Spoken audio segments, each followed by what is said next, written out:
ও এই ব্রিজটার just view দেখো। আর আমাদের ঠিক নিচে চলেছে ব্রহ্মপুত্র নদী, সামনে ল্যান্ডস্কেপটা জাস্ট অসম্ভব সুন্দর, মানে ব্রিজটা শেষ আর পাহাড় শুরু। আমরা এসে বসে পড়েছি খাবারের জন্য। এখানে 2 পিস এরকম সাইজের অর্ডার রয়েছে, ঘুগনি আছে, এখানে আচার দিয়েছে।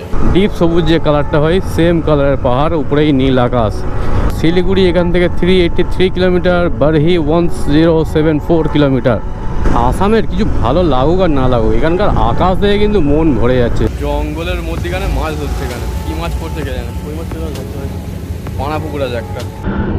ও মাই গড, দেখেছো নিচ দিয়ে নদী চলেছে আর ল্যান্ডস্কেপটা অসাধারণ লাগছে নদীর পাশ দিয়ে। বিশেষ করে সন্ধে হবার আগে এই যে টাইমটা বেশ দারুণ লাগে।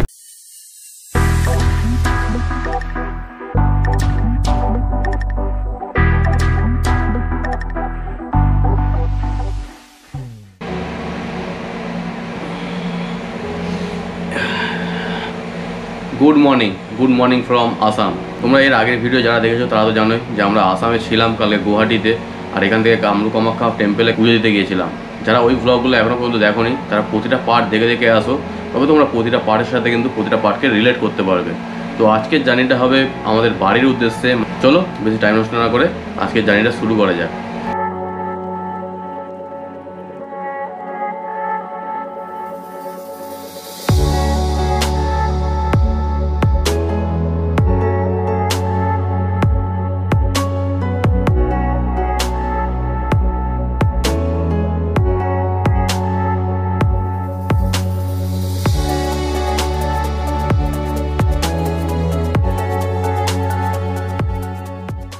তো টাইম হচ্ছে এখন 9:41, আর আমরা ছিলাম অনুরাগ রেসিডেন্সিতে প্রায় 2 দিন আমরা এখানে ছিলাম।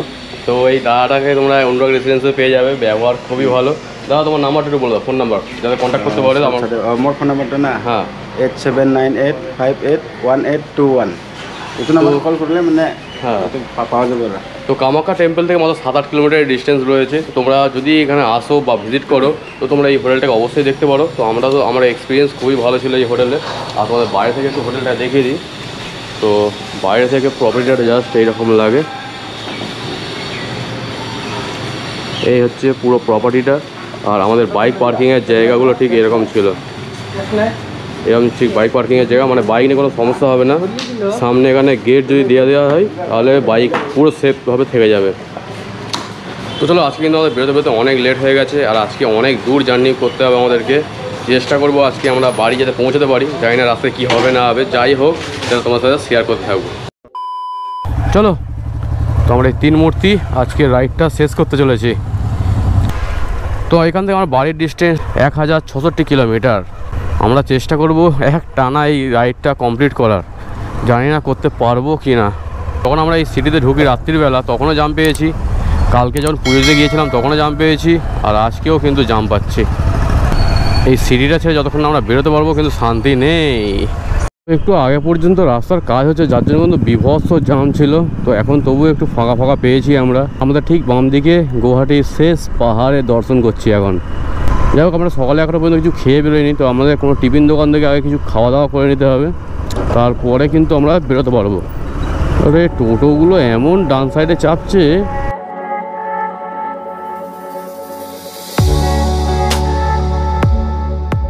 তো আমরা দাঁড়িয়েছি এখন একটু পরোটা খাওয়া বলে, এখানে গরম গরম দেখতে পাচ্ছি পরোটা ভাজছে। তো 1 পিস 20 টাকা বলছে। চলো তো আমরা এখান থেকে টিফিনটা করে নিলে আর রাস্তায় কোনো ঝামেলা থাকবে না আমাদের। তো হোটেল থেকে 5-7 কিলোমিটার পরে কিন্তু আমরা খাবারের দোকান দেখতে পেয়ে গেছি, যার জন্য আমরা এসে বসে পড়েছি খাবারের জন্য। এখানে 2 পিস এরকম সাইজের অর্ডার রয়েছে, ঘুগনি আছে, এখানে আচার দিয়েছে। এখন এই খাবারটা খেয়ে আমরা রাইডটা কন্টিনিউ করবো।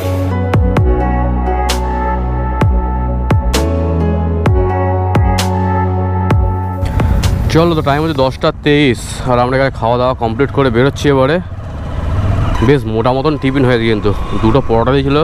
পরোটা খেতে সত্যি দুর্দান্ত ছিল, একদম সফট পরোটা, নরম, তার সাথে ঘুগনি আচার টাচার দিয়ে একদম ডিম সিদ্ধ নিয়েছিলাম, দারুণ খাওয়া হয়েছে। তো কিছুটা আসার পরে কিন্তু আমরা হাইওয়ে পেয়ে গেছি, মানে এখান থেকে যা রাইট সাইড নেবো আর ন্যাশনাল হাইওয়ে আমরা ধরে নিতে পারবো। আরে বাবা এখানে আবার জাম পড়ে গেছে। এই আমাদের ঠিক রাইট সাইডে কিন্তু NH27 ফাইনালি আমরা NH27-এর উপরে উঠে পড়েছি। আর NH27-এর একটু জাস্ট মজা নেবো আমরা এখন। মানে কি দুদিন ভোর আমরা সিটিতে গাড়ি চালিয়ে বিরক্ত হয়ে গেছিলাম, হাইওয়েতে উঠে একটু আলাদাই মজা লাগছে। এই দেখো আমাদের ঠিক ওই দূরে কিন্তু এখনও পর্যন্ত পাহাড় দেখা যাচ্ছে। আমরা আগেও বহু পাহাড় দেখতে পাবো, এখন শিলিগুড়ির পাহাড় বাকি আছে।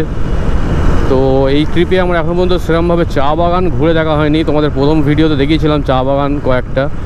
তো আজকে চেষ্টা করব যদি পারি তো দু একটা চা বাগানও ভিজিট করতে পারি আমরা। ভিডিওটার সাথে জুড়ে থেকো, আর ভিডিওগুলো যদি ভালো লাগে তো লাইক, কমেন্ট অ্যান্ড সাবস্ক্রাইব করতে একদমই ভুলো না। ওই ব্রিজটার জাস্ট ভিউ দেখো। আর আমাদের ঠিক নিচে চলেছে ব্রহ্মপুত্র নদী। সামনে ল্যান্ডস্কেপটা জাস্ট অসম্ভব সুন্দর, মানে ব্রিজটা শেষ আর পাহাড় শুরু। ওইদিকে আবার একটা কি দ্বীপ মতন হয়ে রয়েছে, ছোট্ট একটা দ্বীপ। ওই দ্বীপটা ঘুরতে যাওয়ার জন্যই এই বোটিংগুলো করানো হয়। এই ভিউটা কেমন লাগছে কমেন্টে কিন্তু অবশ্যই আমাকে জানাতে পারো। আর মেঘগুলো কিন্তু এখানেও বেশ নিচে দেখতে পাচ্ছি, ওই পাহাড়ের উপরে দেখতে পাচ্ছ যে পুরো মেঘ কিন্তু বসে রয়েছে। তো এখান থেকে নলবাড়ির ডিস্টেন্স হচ্ছে 56 কিলোমিটার। ডিপ সবুজ যে কালারটা হয় সেম কালারের পাহাড়, উপরেই নীল আকাশ, তার মধ্যে সাদা সাদা মেঘ ভাসছে, জাস্ট পারফেক্ট ল্যান্ডস্কেপ। তো এই রাইডে কিন্তু আসাম হোক বা মেঘালয়, মানুষজনের ব্যবহার কিন্তু খুব ভালো লেগেছে আমার। মানুষজন হয়তো আমাদের কথা ভালোভাবে বুঝতে পারেনি বা তাদের কথা আমি ভালোভাবে বুঝতে পারিনি, তবে বডি ল্যাঙ্গুয়েজ থেকে বোঝা যায় যে কে কীরকম কী বলতে চাইছে আর কি। তো এই রাইডে কোনো রকম সমস্যা আমার সাথে হয়নি, খুব ভালো বিহেভিয়ার ছিল।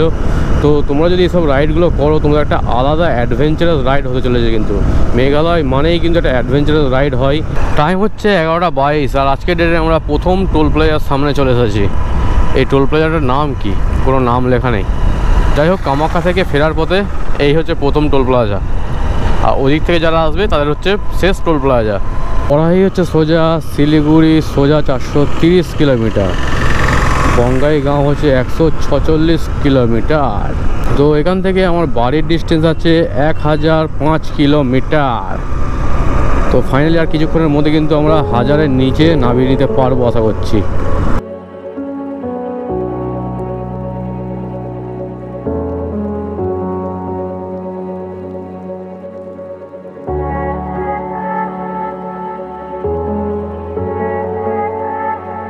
এতক্ষণ কিন্তু আমরা রোদের মধ্যে রাইড করছিলাম, আর এখন দেখো পুরো মেঘলা করে দিয়েছে, বেশ ঠান্ডা ঠান্ডা একটা ওয়েদার রয়েছে এখন।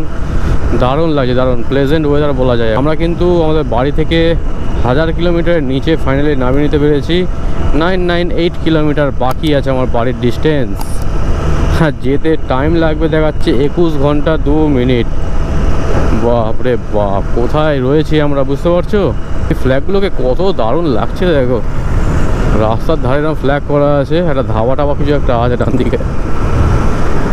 রেস্টুরেন্ট রয়েছে, ফ্যামিলি রেস্টুরেন্ট। এই রোড দিয়ে যখন আমরা আসছিলাম তখন কিন্তু বেশ আনন্দ করে কত মজা করে আসছিলাম। এখন যেই আমরা বাড়ির দিকে ফিরছি মনের মধ্যে ফিলিংস একটা অন্যরকম হয়ে গিয়েছে।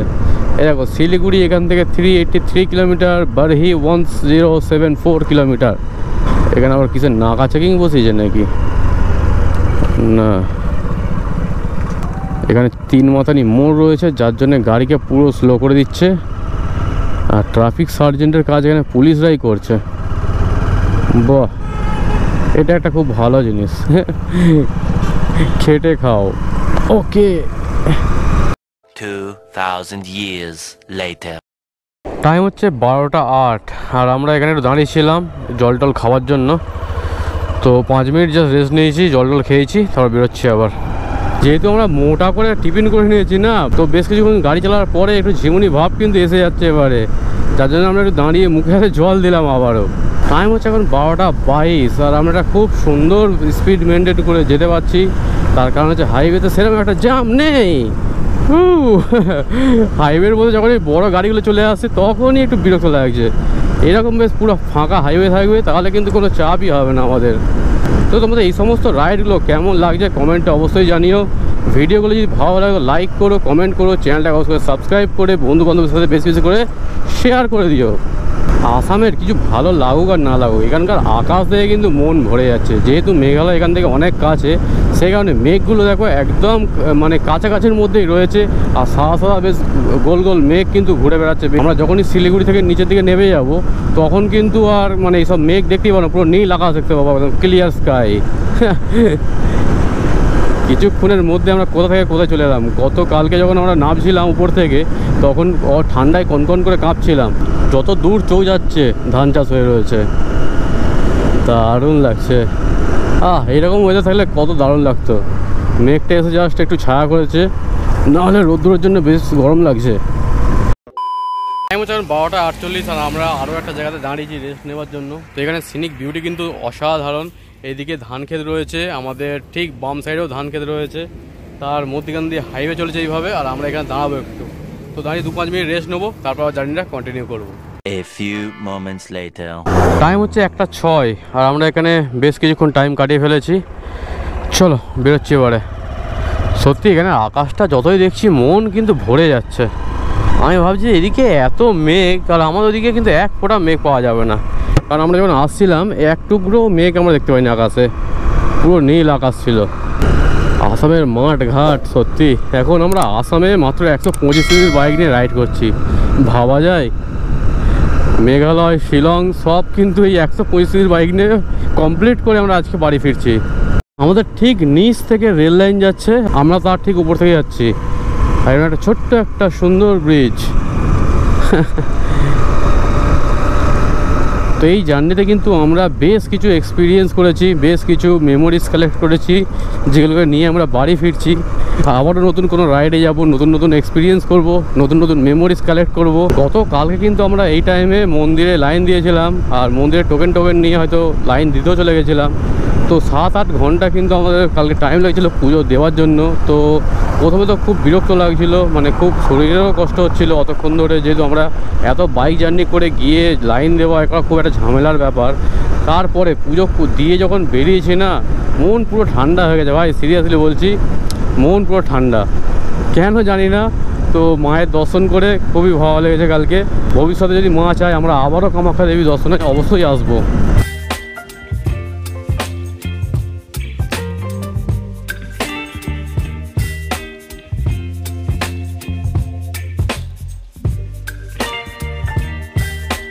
টাইম হচ্ছে এখন 1:36 আর আমরা সেকেন্ড টোল প্লাজার সামনে চলে এসেছি। এখন প্রবলেম হচ্ছে গাড়ি চালাতে, সামনে থেকে এখন সূর্য মামা চলে এসেছে, প্রচণ্ড রোদ লাগছে চোখেতে। চলো সামনে কোথাও দাঁড়িয়ে একটু চশমাটা পরে নিতে হবে আমাকে আগে।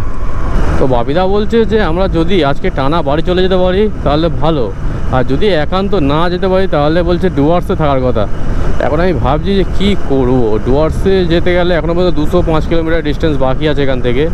তো ডুয়ার্স তো মোটামুটি পৌঁছে যাবো সন্ধ্যের মধ্যেই, দেখা যাক কী করা যায়। আবার একটা কথা ভাবছি, যদি আমরা ডুয়ার্সের থেকে যাই, ডুয়ার্স থেকে আমাদের বাড়ির ডিস্টেন্স কিন্তু প্রায় 750 কিলোমিটারের উপরে রাস্তা। ওটা কভার করতে গেলে কিন্তু কালকে দম বন্ধ হয়ে যাবে। তো যাওয়ার পথে যেমন একটা নদী পড়েছে, নদীটার ভিউ দেখো, ওয়াও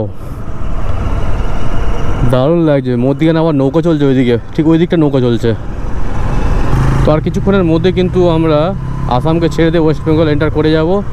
বাবিদার এখন রাইড করার স্টাইলটা দেখো, লেগ গার্ডের উপরে পা তুলে রাইড করছে, মানে পা যন্ত্রণা করছে এত। যাই হোক, অনেকক্ষণ কিন্তু আমরা কন্টিনিউ করছি, 2:41 টাইম হয়ে গেছে এখন। আরও বেশ কিছুক্ষণ আমরা কন্টিনিউ করবো বলেই ঠিক করেছি, কারণ অনেক রাস্তা বাকি। এখনও পর্যন্ত আমার বাড়ির ডিস্টেন্স 923 কিলোমিটার, হিউজ ডিস্টেন্স। তো চলে এসেছি একটা পেট্রোল পাম্পের সামনে, যেহেতু আমরা ওয়েস্ট বেঙ্গলে ঢুকে যাব, সেই কারণে ভাবছি যে আমার যা তেল লাগে আসাম থেকেই নিয়ে নিই, তেলের দাম তবে একটু কম হবে। দেখা যাক কতটা তেল যায় এখানে। তেল না জল ছিল এতে, তো 98 করে যাচ্ছে এখন। তো আসামে পেট্রোল লিটার 98। দেখা যাক কতটা তেল যায় আমাদের। बस कितना हुआ? 335 ঠিক আছে না। শিলং থেকে তেল ভরেছিলাম, সেই তেলেই কিন্তু এখনো পর্যন্ত চলছিল। আরও বহু দূর যেত আমার, যদিও 2 ঘন্টা মাত্র শেষ হয়েছিল। তবুও আমরা আসামে 98 করে পেট্রোল পাওয়া বলে ভরিয়ে নিয়েছি, পুরো গলা পর্যন্ত লোড করে দিয়েছে। 335 টাকার পেট্রোল গিয়েছে। বাম দিয়ে কিন্তু আবারও পাহাড় দেখা শুরু হয়ে গেছে। এই দেখো পাহাড়গুলো দেখছো, পিছনে আমরা কত পিছনে পাহাড়কে ছেড়ে চলে এসেছি, সামনে কিন্তু আবারও পাহাড় শুরু হয়েছে। এইদিকেও পাহাড় রয়েছে, আমাদের রাইট সাইডেও পাহাড় রয়েছে। যেতেই পারলাম, দাঁড়িয়ে পড়লাম। ও মাই গড, দেখেছো নিচ দিয়ে নদী চলেছে, আর ল্যান্ডস্কেপটা অসাধারণ লাগছে নদীর পাশ দিয়ে, বিশেষ করে দারুণ দারুণ। চলো, তো 3:27 কিন্তু টাইম হয়ে গেছে। এখনও পর্যন্ত 872 কিলোমিটার ডিস্টেন্স বাকি আছে আমাদের বাড়ির। আমি যখনই ফেরার সময় আমি ডাইরেক্ট বাড়ি পর্যন্তই মারি, সে যত রাস্তায় যত পর্যন্ত যেতে পারি, না পারলে স্টে করি, সেটা আলাদা ব্যাপার। এই 3 মাথানি মোড়টাতে মানে আসাম থেকে জাস্ট ওয়েস্ট বেঙ্গলের দিকে ঢুকতে যাচ্ছে রাস্তাটা, ওই রাস্তায় ঢুকছি আমরা। বাসটা চলে যাচ্ছে সোজা, আর আমাদের নিতে হবে রাইট সাইড। তো আমি তার জন্য দাঁড়িয়ে আছি, আর এখানে একটা কাকা দেখো মাছ ধরছে এখানে। এই দেখো জঙ্গলের মধ্যেখানে মাছ ধরছে, এখানে কি মাছ পড়ছে কে জানে, কই মাছ ধরছে হয়তো, পানা পুকুর আছে একটা। তো চলো বাপিদার আগে আসুক, তারপর কন্টিনিউ করা যাবে। A few moments later. তো বাপিদারা এসে গেছে, আমরা বেরোলাম এখান থেকে। সামনে আলিপুরদুয়ার আসবে, এখন ওয়েস্ট বেঙ্গলে কিন্তু আমরা এন্টার করিনি। Welcome to West Bengal. তো আসাম থেকে আমরা এইমাত্র ওয়েস্ট বেঙ্গলে কিন্তু এন্টার করে গেলাম। এটাই ছিল আসাম এবং ওয়েস্ট বেঙ্গলের বর্ডার। টাইম হয়েছে 4:14। আমাদের ঠিক বাম দিকে সূর্যমামা অস্ত যাচ্ছে, আর সূর্যমামার কালারটা দেখো পুরো কমলা লেবু। আমার এই টাইমটা কিন্তু সূর্যমামাকে দেখতে বেশ দারুণ লাগে। তোমাদের কেমন লাগছে সূর্যটাকে কমেন্টে কিন্তু অবশ্যই জানিও আমাকে। পুরো লাল আভাটা আকাশে কিন্তু ছড়িয়ে পড়েছে। আর দেখো আমরা এতটা আগে চলে এসেছি, আর আকাশে দেখো কোনো কিন্তু মেঘ নেই, পুরো ফাঁকা, ক্লিয়ার স্কাই অলরেডি আমরা দেখতে পাচ্ছি। আর আমাদের ডান দিকে যদি দেখো, সেখানে কিন্তু মেঘ জমে রয়েছে। ওই দিকেই কিন্তু অ্যাকচুয়ালি আমরা গিয়েছিলাম, মেঘালয়টা হচ্ছে ঠিক ওই সাইডটাতেই। বাহ, কতটা ঘুরে ঘুরে যেতে হচ্ছে মেঘালয় কিন্তু যদি সোজাসুজি রাস্তা থাকতো কোনো, তাহলে এত কিলোমিটার আমাদের কভার করতে হতো না। যেহেতু আমাদের ঘুরে ঘুরে যেতে হয়, সেই কারণেই এতটা রাস্তা।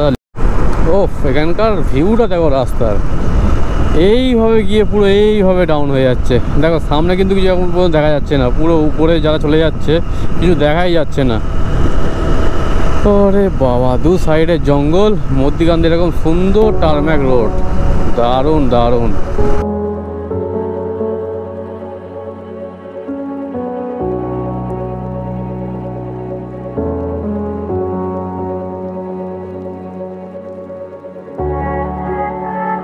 তো তোমাদের এই পুরো মেঘালয় সিরিজটা কেমন লেগেছে কমেন্টে অবশ্যই জানিও। ভিডিওটা যদি ভালো লাগে তো লাইক করো, কমেন্ট করো, চ্যানেলটাকে অবশ্যই করে সাবস্ক্রাইব করে দিও এই ধরনের ভিডিও সবার প্রথমে পাওয়ার জন্য। এত তাড়াতাড়ি সন্ধ্যে নেমে যাচ্ছে যে আমরা যতই ভাবি যে দিনের আলোয় তাড়াতাড়ি রাস্তাগুলো কভার করে রাখবো, সেটা কিন্তু একদমই সম্ভব না। যদি আমরা রাতের করে গাড়ি না চালাই, তাহলে রাস্তা কভার হওয়া খুব মুশকিল আছে। ও সামনে বকগুলো উড়ে যাচ্ছে দেখো। আমরা ছোটোবেলায় ঠিক যেরকম ছবি আঁকতাম সেই রকম সিন, সূর্যমামা অস্ত যাচ্ছে, তার উপরে বক উড়ে যাচ্ছে, আলাদাই। নর্থ বেঙ্গলের নেচারের বিউটি যারা দেখেনি তারা কখনো ফিল করতে পারবে না এই জিনিসটাকে। আমাদের ঠিক সামনে ওই দূরে দেখো, কুয়াশার মধ্যে কিন্তু ঠিক পাহাড়গুলোকে দেখা যাচ্ছে নর্থ বেঙ্গলের। সন্ধে হবার আগে এই যে টাইমটা বেশ দারুণ লাগে, কারণ শরীরের মধ্যে একটা আলাদা এনার্জিও থাকে এবং গাড়ি চালাতে বেশ মজাও লাগে, না গরম না ঠান্ডা। যদি আমরা মোটামুটি জঙ্গলগুলোকে ক্রস করে ফেলতাম তাহলে কোনো চাপ থাকবে না, যেহেতু সামনে 2-3টে কিন্তু জঙ্গল পড়বে, আর পুরো জঙ্গলের মধ্যিখান দিয়ে যেতে হবে। আলিপুরদুয়ারের ডিস্টেন্স আছে আর মাত্র 111 কিলোমিটার। আর যেই সূর্যমামা অস্ত চলে গেছে, ঠান্ডা কিন্তু আবার লাগতে শুরু করে দিয়েছে। তো সামনে কোনো জায়গায় দাঁড়িয়ে আমাদের আবার জ্যাকেট-ট্যাকেটগুলো পরে নিতে হবে। রাস্তার কন্ডিশনটা এত দারুণ, গাড়ি থামাবার ইচ্ছা হচ্ছে না আমার। সামনে কেউ নেই, পুরো ফাঁকা, পিছনে আমাদের শুধু 2টো গাড়ি রয়েছে, এছাড়া পুরো হাইওয়ে দেখো না আমরা একারা রাজত্ব করছি। বেশ দারুণভাবে কিন্তু টানা হচ্ছে। আমরা কন্টিনিউ প্রায় 80 থেকে 90 কিলোমিটার পর্যন্ত এখনও পর্যন্ত কন্টিনিউ করছি, আর যত আগে যাচ্ছি কনকনে ঠান্ডা লাগছে। শিলিগুড়ি এখান থেকে 224 কিলোমিটার, ধুরবি বাম দিকে। যতক্ষণ দিনের আলো রয়েছে ততক্ষণ কিন্তু আমরা বাইক চালাবো, তারপরে দাঁড়িয়ে জ্যাকেট পরবো। ঠান্ডা বেশ ভালোই লাগছে।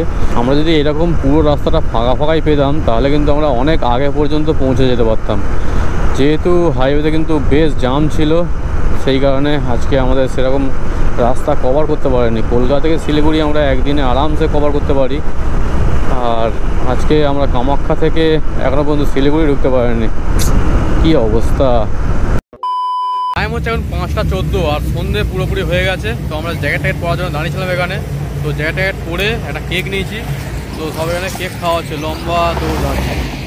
তো চলো আমরা কেক টেক খাই আগে, তারপর রাইডটা কন্টিনিউ করবো। এখানে সব জ্যাকেট ট্যাকেট পরে নিয়েছি, একটা দুটো করে কেকও খেয়ে নিয়েছি। এবারে আমাদের টানতে হবে। কি হচ্ছে আমি বুঝতে পারছি না, সেরকম কিলোমিটার যেন কমতে চাইছে না আমাদের, কিলোমিটার কমাতে পারছি না ভাই। এখনো পর্যন্ত 831 কিলোমিটার বাকি দেখাচ্ছে আমাদের বাড়ির ডিস্টেন্স। আজকে কন্টিনিউ যাওয়া কি সম্ভব হবে কি না তাও বুঝতে পারছি না। সন্ধ্যের পরে কিন্তু আমাদের গাড়ির স্পিড অনেকটাই কমে গিয়েছে। দিনের আলোয় যেভাবে গাড়ি টানা যায়, রাত্রের অন্ধকারে কিন্তু সেই হিসাবে টানা যায় না। আর আমরা আসার সময় যে হোটেলটা নিয়েছিলাম, সেই হোটেলটাও কিন্তু সামনেই পড়বে। তাই আমরা চিন্তা করছি যদি আজকের নাইটটা আমরা ওই হোটেলটাতেই থেকে যাই, তাহলে কালকে সারাদিন আর সারা রাত গাড়ি চালালে কিন্তু আমরা আরামসে বাড়ি পৌঁছে যেতে পারবো। দেখা যাক ওখানে আগে গিয়ে পৌঁছাই, কটার সময় পৌঁছাই দেখি, সেই হিসাবে ডিসিশন নেওয়া যাবে। আমরা এখন ফাইনালি পানবাড়ি পৌঁছে গেছি। পানবাড়ি শিলিগুড়ি 233 কিলোমিটার, আলিপুরদুয়ার 63 কিলোমিটার বাকি আছে। ও ওইদিকে সেই তারাটা দেখো কত উজ্জ্বল। মেঘালয় থেকে চাঁদ তারাগুলো এত কাছে আর এত উজ্জ্বল দেখাচ্ছিল না। রাইডে যখন আমরা বেরোই তখন একটা মনের মধ্যে আলাদা এনার্জি থাকে যে এই রাস্তাটা আমাকে কভার করতেই হবে। আর যখন আজকে আমরা বাড়ি ফিরছি, সিরিয়াসলি বলছি রাস্তা যেন কাটতেই চাইছে না আমাদের, মনের মধ্যে সেই এনার্জিটাই নেই। তবে বাড়ি যাওয়ার ইচ্ছা তো খুব তাড়াতাড়ি আছে, কিন্তু রাস্তা যদি কমতে না যায় আর শরীরের কন্ডিশন যদি ঠিক না থাকে তাহলেই তো সমস্যা। এই দেখো এখানে একটা বাজার পড়েছে, কত বড় বাজার, হাইওয়ের ধারেই একদম। এই রাস্তার মধ্যিখানে এরকম স্পিড ব্রেকার দেওয়া রয়েছে, এর জন্য আরও বেশি সমস্যা। এখানে আবার পুলিশ মামু একাই দাঁড়িয়ে আছে, কী ব্যাপার? বাবা মুখের দিকে তাকাচ্ছে, মুখ নামিয়ে নিল আবার।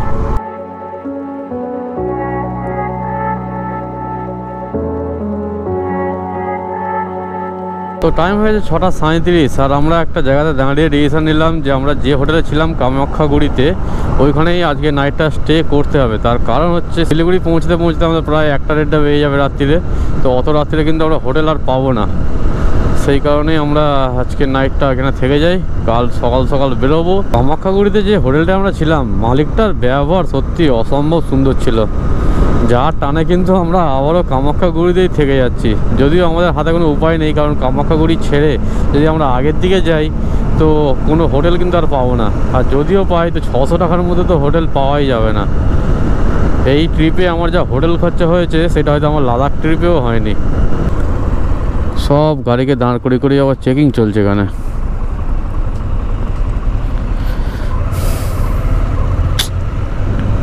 শুধু মেন হাইওয়ের মধ্যিখানে জাম করা, এই হচ্ছে ওয়েস্ট বেঙ্গল, কিচ্ছু করার নেই। তোমাদের এই জায়গাটা দেখে কিছু মনে পড়ছে? আমি ঠিক রাস্তার ওই পারে একটা দোকান থেকে কিন্তু গাড়ির ইঞ্জিন অয়েল চেঞ্জ করেছিলাম, আর হোটেলের চাবিটা নিয়ে চলে এসেছিলাম ঠিক এই জায়গাটাতেই। আবার এইখান থেকে শ্রীকান্তদা আবার দিতে গিয়েছিল হোটেলের চাবিটাকে। যাওয়ার সময় একটা আলাদা ফিলিংস কাজ করে, আর বাড়ি ফেরার সময় একটা আলাদা ফিলিংস কাজ করে। টাইম হয়ে গেছে 7:04, আর 7.9 কিলোমিটারের ডিস্টেন্স বাকি আছে কামাখ্যাগুড়ি স্টেশন বা আমাদের হোটেলের। আর এখানে দেখো কত লাইটিং জ্বলছে, কিছু পুজো আছে মনে হচ্ছে। ওরে বাবা গেটটাকে দেখো খালি, দারুণ লাগছে, দারুণ। এবং রাস্তার ধার বরাবর কিন্তু পুরো লাইটিং দিয়েছে।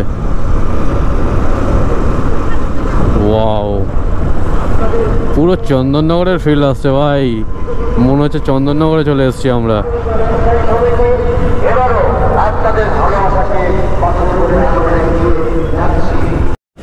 তো চলে এসেছি আমরা যেখান থেকে হোটেলের রাস্তাটা ঢুকছে সেই রাস্তায়। আর এখান থেকে মুরগির মাংস কিনেছি।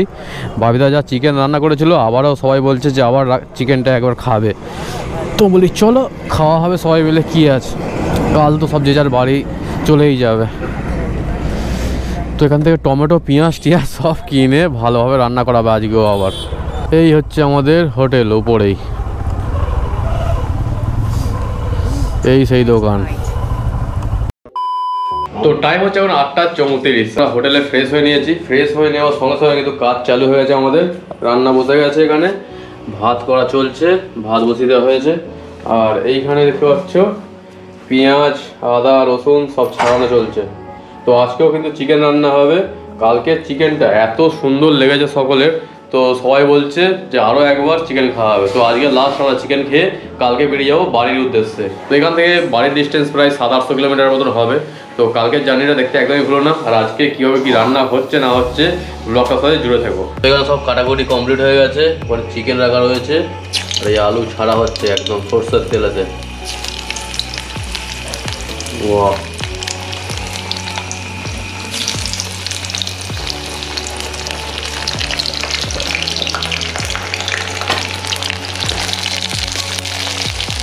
টাইম হয়েছে 9:46, আর আমাদের কিন্তু এখানে আমাদের ভাত রান্না কমপ্লিট। এখানে চিকেন কষা চলছে,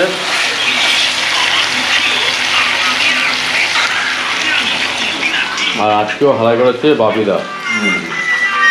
কালকে চিকেন যা খাইয়েছে আজকে সবাই রিকোয়েস্টে চিকেন রান্না হচ্ছে আবার, ঠিক আছে? খুব সুন্দর হয়েছে। তো আর 10-15 মিনিটের মধ্যে কিন্তু চিকেন রান্না কমপ্লিট হয়ে যাবে, তারপরে আমরা খাওয়া দাওয়া করবো।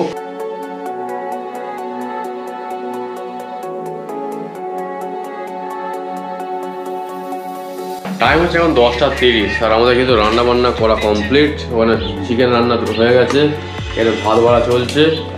শরীরে এতটুকু এনার্জি নেই, জাস্ট আমরা খাওয়া দাওয়া করে তাড়াতাড়ি ঘুমিয়ে পড়বো, কারণ কাল সকালে কিন্তু আমাদের বহু জার্নি বাকি রয়েছে। তো যাই হোক, তো চলো আজকে ভিডিওটা আমি এখানে এন্ড করছি। ভিডিওটা যদি ভালো লাগে লাইক করো, কমেন্ট করো, চ্যানেলটাকে অবশ্যই করে সাবস্ক্রাইব করে দিও, এবং বন্ধুবান্ধব ফ্যামিলি মেম্বারদের সাথে বেশি বেশি করে শেয়ার করো। দেখা হচ্ছে নেক্সট এপিসোডে খুব তাড়াতাড়ি। ততক্ষণ পর্যন্ত সুস্থ থেকো, ভালো থেকো।